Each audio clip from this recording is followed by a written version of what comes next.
Hi students, yours most welcome on my channel Active Classes for Science and Maths।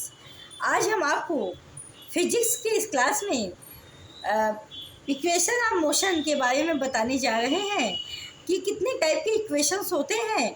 Motions के ये 3 type की equations हैं जिनको आज हम विस्तार से चर्चा करेंगे।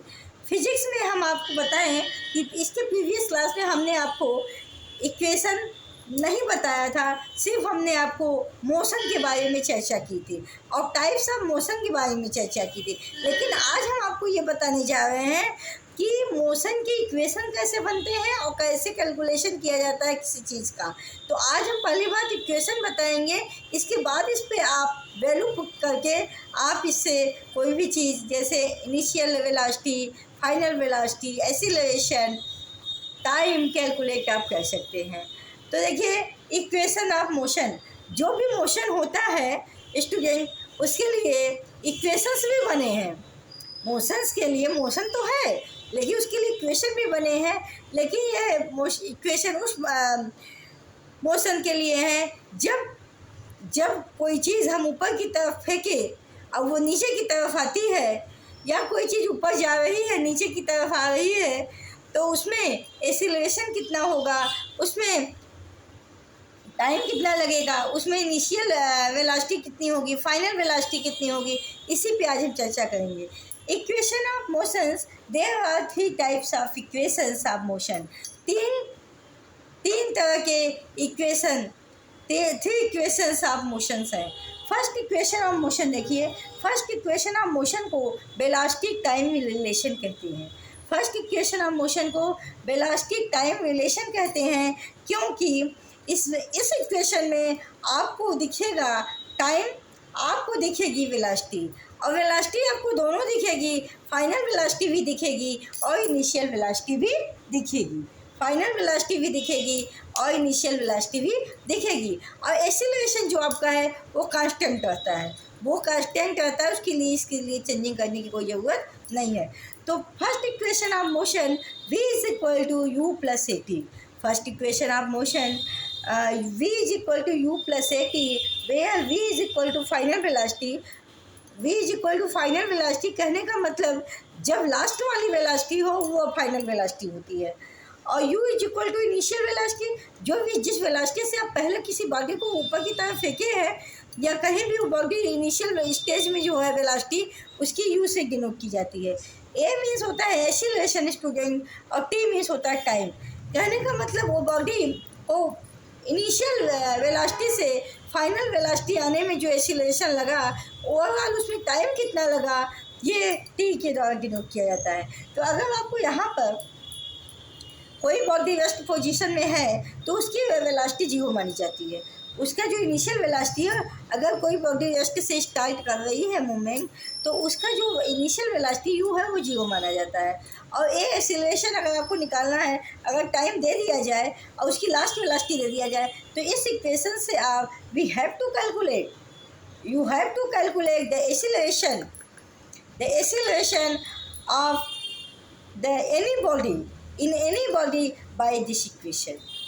By this equation, we have to calculate final velocity if initial velocity, acceleration and time is given there. From this equation, time is calculated if initial velocity, final velocity and acceleration is known. तो आप इससे v u a t कोई भी calculate कर सकते हैं। अगर इसमें से कोई 3 वैल्यू दी गई हो या 3 वैल्यू ना देके 2 वैल्यू दी गई हो, आपको बताया गया हो कि बॉडी रेस्ट पोजीशन से स्टार्ट हुई है, तो u को आप 0 मान लेंगे, तो आप इसमें से एक चीज़ कोई कैलकुलेट कर सकते हैं। इसके बाद है सेकंड इक्वेशन ऑफ मोशन।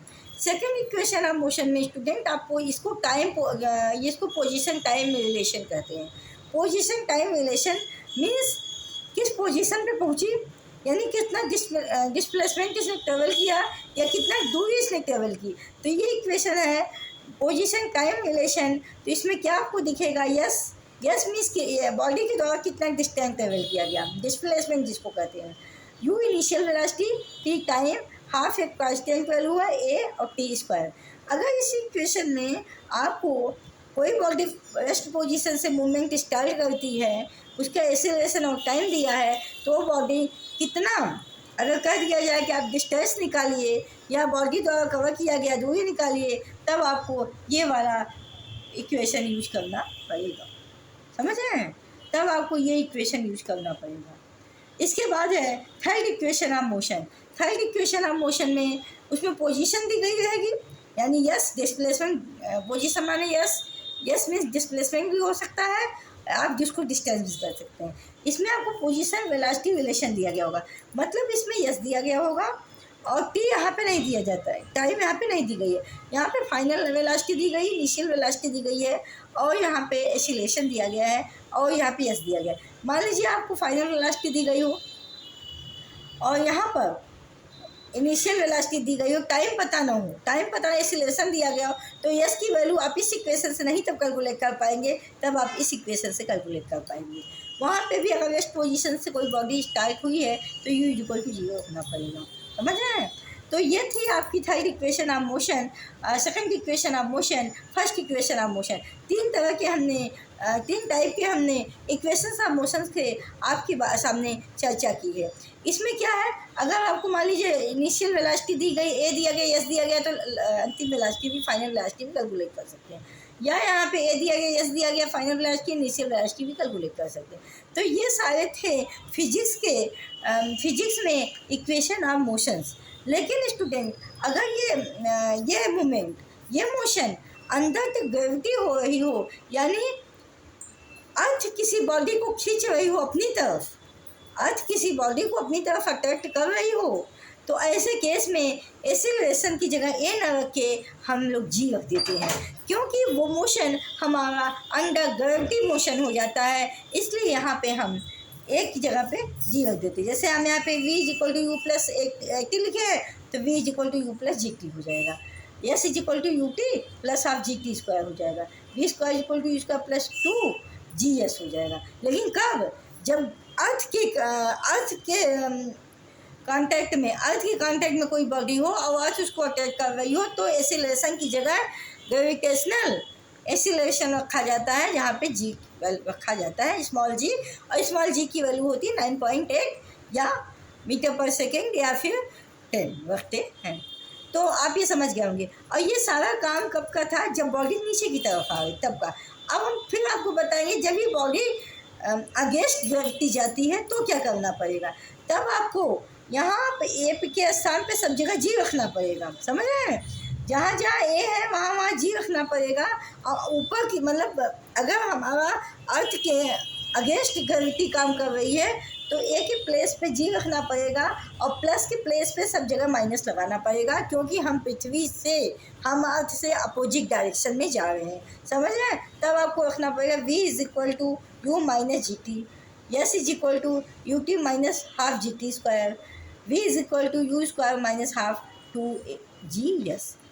एक बार समझिए, जब बॉडी, ये तो एक सिंपल एक्सीलरेशन एक ही थ्रू है, लेकिन अगर अर्थ की तरफ बॉडी आ रही है तो प्लस जी रखेंगे, यहाँ पे सब प्लस जी रखा जाएगा, एक स्थान पे जी प्लस तो है ही है। और अगर यही बॉडी ऊपर की तरफ जा रही है, अगेंस्ट ग्रेविटी जा रही है, तो इसी जगह पे हर जगह साइन माइनस का हो जाएगा और तब और जी माइनस जी रखा जाएगा।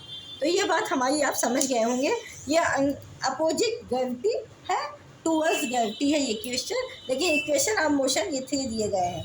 तो ऐसे केस में जहाँ पर ग्रेविटी के केस में ग्रेविटी की बात होती है, अंडर ग्रेविटी कोई मोशन होता है तो हम वहाँ पे जी अप्लाई करते हैं, और अपोजिट ग्रेविटी होता है तो माइनस जी अप्लाई करते हैं। बाकी चीज़ें यही रहती हैं। और आप वहाँ से कोई भी चीज़ फाइनल, इनिशियल, फाइनल, एक्सीलरेशन, और तब आपको वहाँ पे जो जी दिया रहता है वो वैल्यू वेल नोन रहता है, 9.8 मीटर पर सेकेंड और 10 मीटर पर सेकेंड। तो आज हमने आपको इक्वेशन ऑफ मोशन के बारे में विस्तार से चर्चा की है और ग्रेविटी के बारे में बताया है, क्योंकि हर बॉडी को ग्रेविटी अर्थ अट्रैक्ट करती है तो वहाँ पे जी का कॉन्सेप्ट हो जाता है, एक ही प्लेस पे जी रख दिया जाता है। लेकिन अपोजिट अगर अर्थ ग्रेविटी हो तो वहाँ पे माइनस जी रखते हैं।